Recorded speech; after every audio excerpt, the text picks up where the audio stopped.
Welcome back, everybody. Eric is best known for doing his food segments, but he has these really good talkative segments about sports nowadays. And this time, it's about how to make a deep playoff run. Eric, it's all you, man. Yeah, thank you, James. It actually fits very well into this podcast because I feel like that's all we've been talking about a lot of is playoffs with especially with hockey and basketball winding down.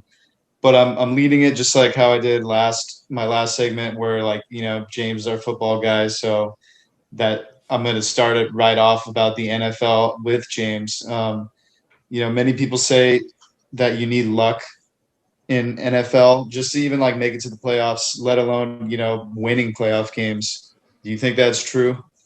Oh, absolutely. I think that's 100% correct. To me, luck is when opportunity and preparation meet. And in order to get that opportunity and the preparation to meet, that means you're ready for the next step. Luck isn't just this random thing that comes out of nowhere. Nah, the teams that get lucky, the people that get lucky, are the people or teams that have worked the hardest and have prepared the most. And when that opportunity arises for them to take that next step, they do so. And to the outside world, it seems like, oh, that happened out of nowhere. But nah, you don't see behind the scenes when they're just grinding and working out every single day and doing film harder than anybody else. Yeah. Luck is not some random thing. It's key to success. Yeah. I mean, I have kind of some similar, like I just basically said, yes, luck does need to happen. Um, and I'm thinking more on the side of like injuries because it's inevitable with that sport. Guys are going to get hurt and you don't hope it upon anybody. But, sometimes other teams, unfortunately, they end up suffering like in your division. Last year, you look at the Niners, when they go to the Super Bowl, the year before, and then Jimmy G gets hurt. And then remember just all the injuries that riddled them last year. It took them from being that contender down to the team they were. So you do need luck. The next question I have is what things have to go right during the season in order to make the playoffs in the That's a NFL? It's pretty hard simple. question to answer. You said it was simple. I said it was hard. I mean, at the end of the day, the answer itself is simple, but the concepts Yeah. behind it is hard and complex. But the answer is everything needs to go right. If Yeah. things don't go right, then you're not going to be that successful. I mean, encompassing that comes the luck factor. But honestly, at the end of the day, the ball needs to bounce in your direction more times than it doesn't. Yeah. I kind of had down like um, a lot of times you see the teams that start guns blazing, they end up kind of like winding down a little bit, and then like the Ravens. I feel like not last year, 2 years ago, the Ravens just dominating. And everyone had them as a favorite. They lose, they get that bye, and then they lose to the Titans. Like it's like they started out very hot and they kind of like cooled down towards the end. That leads me to saying like, um, how do teams stay consistent? So like they stay consistent throughout the season, they make the playoffs, but then like making that playoff run is all about consistency. Like how does that happen? I think first and foremost, it comes with mindset. It's a long season. 16 games is a long time. I mean, for everybody else on this podcast, like baseball plays 162. Hockey and basketball play 80 plus games. 16 games may not seem a lot, but it's a hell of a grind. That's 16 weeks, 17 weeks actually, of NFL football. You got to be in there day in and day out, and you're just hurting yourself day in and day out. Having a good culture and a good mindset in place to have that one singular goal in mind at all times that you're working towards, that light at the end of the tunnel, that's what's going to help you get to the next level. On top of that, you have to have depth. As you mentioned earlier, injuries do occur. And when those happen, the coach needs to have a good system that sets everybody else up for success. Next man up mentality, work your way through it. It's not going to be perfect. It's not going to be pretty, but those are the teams that are successful. Damn. Yeah, that's a solid answer. Just like having the one goal set and everybody being on the same page. I didn't think about that because like a few guys that are on the same page that could be your difference maker. I got down, just consistent routines day in and day out, like you were saying, the grind. And then the ability to adapt to changes, which just goes along with your depth, whatever the fuck that word is, depth. charts. Next man up mentality. You got to be able to adapt to changes. Your starting quarterback goes down. Like hopefully you got another way to get the boys fired up and get some points on the board. Let's get over to hockey. Traden, our hockey guy. Let me tell you this: hockey somewhat is a long season. Not really this year, but what is it? 81 games or 82? NBA is 81, I think. Hockey's 82, or vice versa. I always get those fucked up. But when do you see teams getting bored of the season? I mean, you could kind of even see it a little bit this year, like with some teams. Yeah, I think you see that more with teams that are kind of playing garbage time. You know what I mean? Like they're just not kind of into it because there's nothing to play for, and especially in a season like this where they've had to deal with all these crazy protocols. They're getting sick. I heard it. I mean, they were saying that they're getting sick of each other, for Christ's sake, because all they see is each other. Especially in the COVID time where you can't do anything else except go to your hotel and go home. You're with your colleagues. I mean, all day, every day, and that's all you see. It gets boring. But I think in a normal season, it's a little bit different. I think a team that's really gelling and that's really starting to have a groove going into the trade deadline area, they're not getting bored at all. They're just focused on the goal. You could argue that even on the flip side, the really good teams are probably bored of the regular season because they're like, I'm not playing for the regular season. I look at Tampa Bay. I look at those type of teams that are expected to go to the playoffs. They are expecting to go to the playoffs. They don't they're just going to do enough to get in because their focus is the playoffs. They don't give a shit about anything else. Let's just get in. Because we saw what happened to Tampa Bay like 2 or 3 years ago where they were by far the best team and they aimed at being, the best team in the regular season and then get swept in the first round. I've seen the Warriors, I believe their record setting regular season was, they did not win the finals that year. So, I think that good teams get bored of the regular season because they're focused on the prize. Yeah. I mean, you kind of answered the next question. Basically you hear a lot about teams peaking too early. Yeah. In hockey. Do you think that's true? I grapple with this question a lot because I don't know. Then you're bringing in the idea of momentum, and I don't know how I feel about momentum on a game-to-game basis, on a week-to-week basis. I don't know how much I believe in that. However, I do believe that there is, I believe that there's definitely trend and streaks that teams go through, and you can peak early in that if things are going well for you and really, really well for you early, too early, that everyone's trying to look good going into playoffs. And when you've gone through all that, and then once a team starts to find their stride and really, is the team that's been playing playoff hockey since the trade deadline or even before, those are the dangerous teams that, as a team that has such success early on, is kind of sitting on their laurels, not really worrying about the regular season, who are going to get, a rude awakening in the playoffs. So I definitely think that there's an idea of peaking too early. But you could also peak too late, where it's just too late for you to get into the playoffs. But I think there's a degree of peaking too early for sure. Yeah. Yeah. We've seen the peaking too early with like the Lightning that one year they get swept. And then we actually see 2 years ago, the Blues won the Stanley Cup and they were at the 32nd team as late as January. They were playing playoff hockey since January. That is a team you don't want to play because they've been playing that type of hockey and winning and beating teams that they probably shouldn't be beating for half a year, for 5 months. So, that's scary as an opponent. Yeah. So that leads me to the last question. How do you, it's kind of what I asked James, how do you stay consistent, or like, how do you find new life?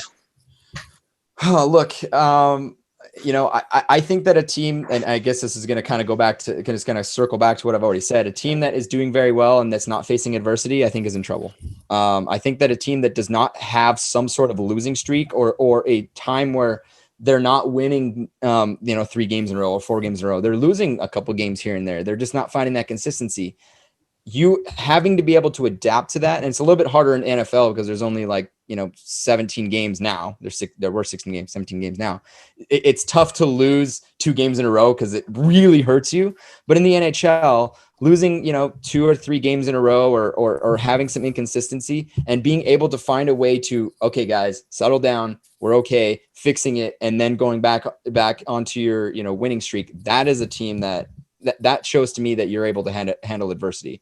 It's not easy in the playoffs. The playoffs in the NHL, in my opinion, are the hardest playoffs of all sports because of that factor. You're beating each other up, and if you don't have the ability to manage adversity, you have no shot. Yeah, that's huge in the NHL, and that could be the reason why it may be just the toughest playoffs there is. It's like an argument that, and probably football, just the grind of both. Exactly. So let's get into baseball, Tyler. Similar to hockey, but an even longer season, the longest season ever of all sports. How do you ramp up at the right time for the MLB playoffs? Longer.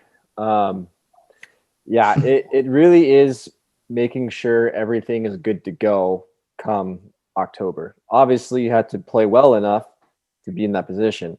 So, people always talk about, the long season. But hey, it starts in April. And you see teams that we mentioned before. You see teams like the Giants and the Royals and the Red Sox, these teams that are surprising a lot of people. They get off to a good start. Now they have a winner's mentality. Like, hey, maybe we might have a chance to win this thing.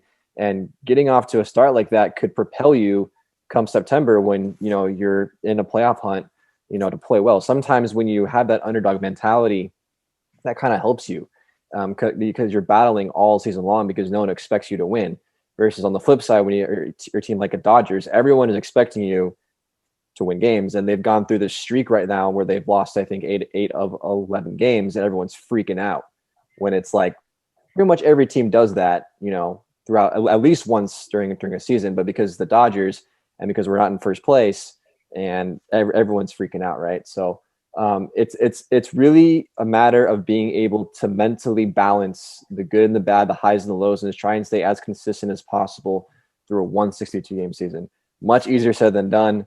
Obviously, injuries are a big part of it. Staying healthy, you're going to have injuries, But basically, I think for me, it's more the mental side of it, and just knowing that you're going to go through stretches where for 2 weeks of baseball, you're probably going to suck, but you can't let that get to you. You can't let that derail your season and make it. Don't make 2 weeks turn into don't make 2 bad weeks turn into 4 bad weeks, right? Being able to limit the streakiness, hopefully ride the highs as much as possible, but don't get too high. It's really staying mentally consistent and just taking it day to day. As much everyone talks about the big season, but I think most guys in baseball are trained well to take it, one pitch at a time, one game at a time, and then you look up and come September, and hopefully you're in a good spot.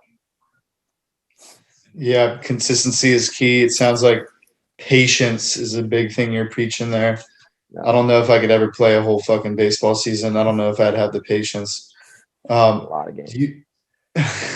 Surprise. Do you see load management strategies working in baseball, like with pitchers? I kind of look at it as like load management, what the NBA does, but preserving their health, especially come time closer to playoffs. Does that happen for baseball in the playoffs? Yeah, for sure. I know for sure that MLB does a lot of load management data for both pitchers and position guys.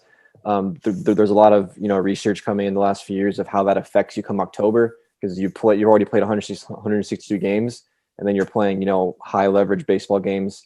That takes a toll on you, right? So there's a lot of load management that goes in, especially on the pitching side. Especially early on in these seasons, you don't see a whole lot of relievers. Sometimes at the end of the season, your closer is he could go in and close 3 games in a row. Early on, you're really not going to see that. They're going to close a game. The next day they'll have someone come in there, even if it's a save opportunity. So You're seeing a lot of, and even position guys are getting more days off early than they would later on. So you definitely see that. I think you kind of have to, like you said, it's such a long season that you have to be able to properly, manage those guys' pitches and games and innings to make sure that, when they're ready for the playoffs, they're, they're as strong and as ready to go to play every single inning of every single playoff game. Yeah, that's a great answer. It's good insight coming from somebody who worked in the medicine and performance side in pro baseball. The last thing I'll ask is, baseball has teams that kind of get hot once the playoffs begin, kind of what Traden was talking about with hockey. How do teams find that spark with baseball? Could it be like you said, being the underdog to start a series? So I for me, it's no surprise I'm talking about pitching. It's your starting pitchers. Those guys are the tone setters, right? If you have a guy that's going out there and pitching unbelievable, he's putting up zeros, he's striking out 2 or 3 guys, every inning.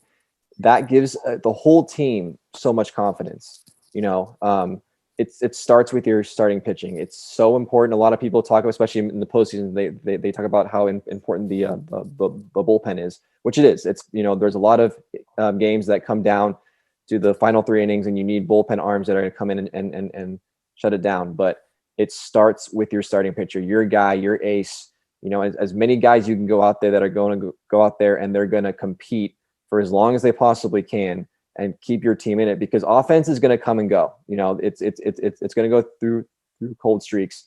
But if you got a guy that consistently goes out there and puts up zeros, you're going to be in every single game, no matter how shitty your offense is, right?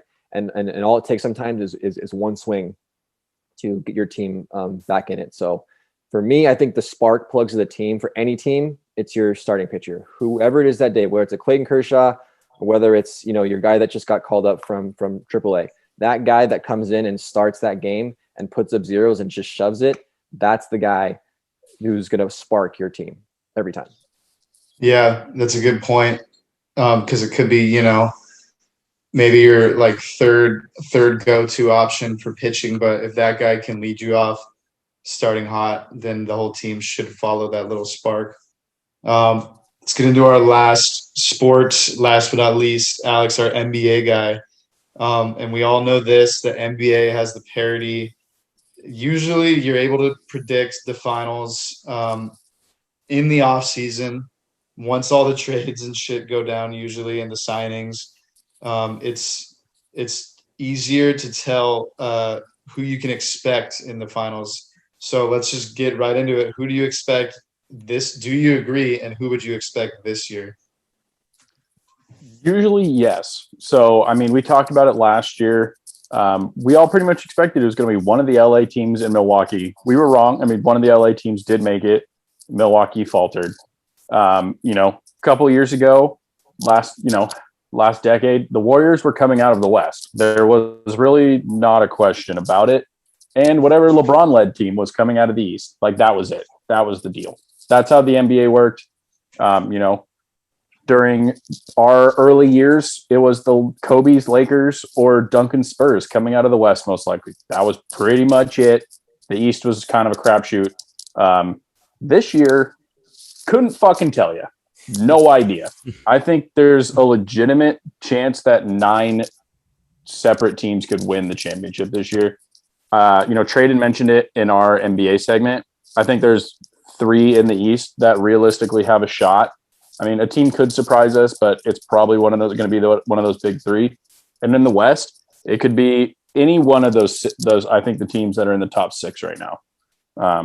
There's a lot of question marks with all of these teams.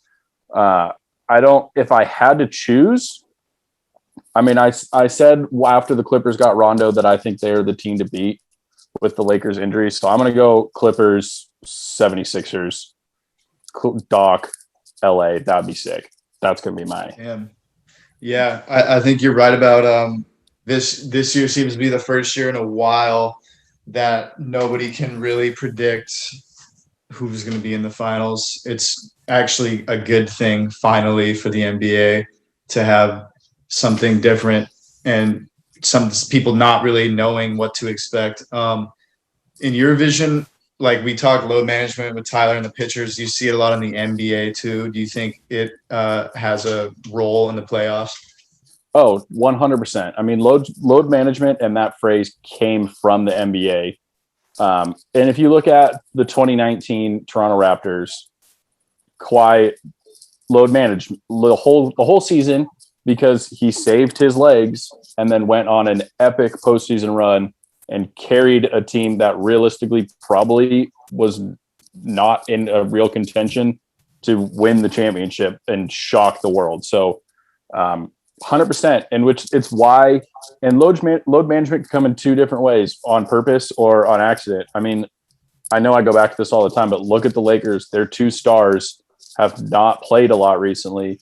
If they're healthy, they got fresh legs. I mean, now LeBron's got his, he's not going to be 100% healthy ever again, but load management in the NBA is unbelievably important, especially this year, because there's been more back-to-backs. They're trying to push games. They're trying to get through the season as well as they can.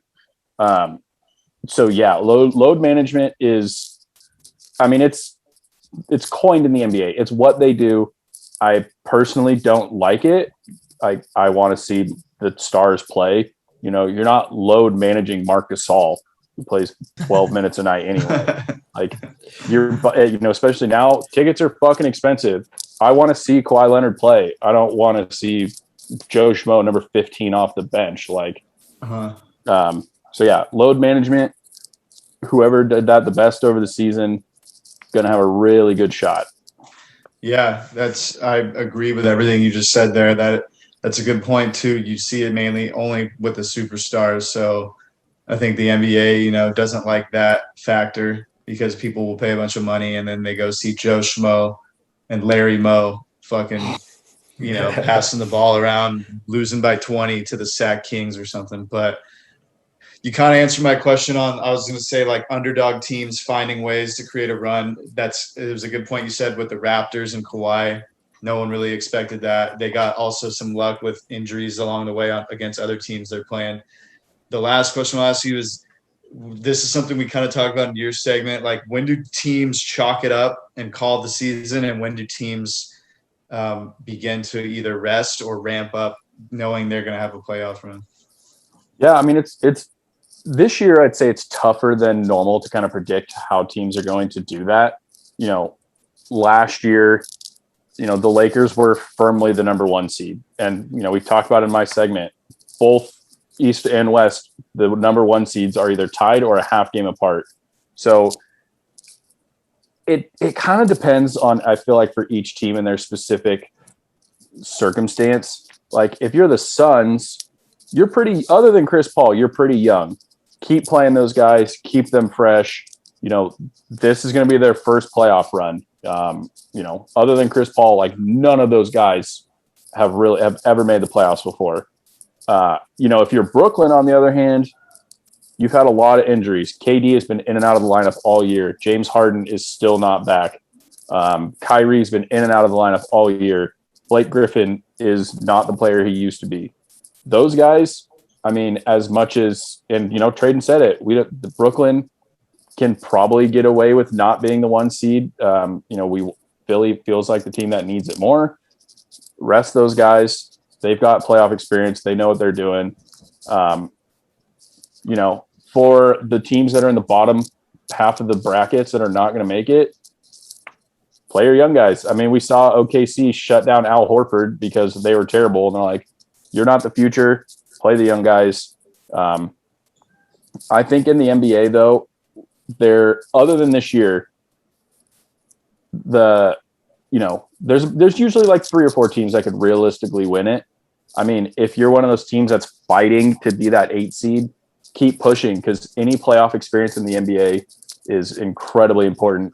Even if, you're the 8 seed, I don't know, Denver Nuggets, who have to play a 73 or 8 seed New Orleans Pelicans, who have to play a 73-9 Golden State Warriors team with 4 future Hall of Famers on it. That's a lot of, valuable experience. That's where Anthony Davis got a lot of his playoff Got experience. huge experience, and then you saw what he did in the playoffs last year for the Lakers. So Yeah, I mean, that's a great answer. You covered what I was going to say. It's a case-by-case thing. You look at your team, you look at where you are. For the Pelicans, they're going to battle it out. I think they got like 2 or 3 games. They got to win, basically. They got to win out. They fucking lost tonight, so they're probably done. But even you look at the Warriors, they got a lot of young guys that are building up there, even though they got Curry and some other guys. But giving them that experience is going to be huge. And then you look at a team like the Knicks, they've just been hot for a while and like keep riding it, like keep riding that into the playoffs. But good genius answers from a bunch of sports geniuses. And that's all I got tonight from all of us geniuses for this segment, James. All right, guys, that was solid, Eric.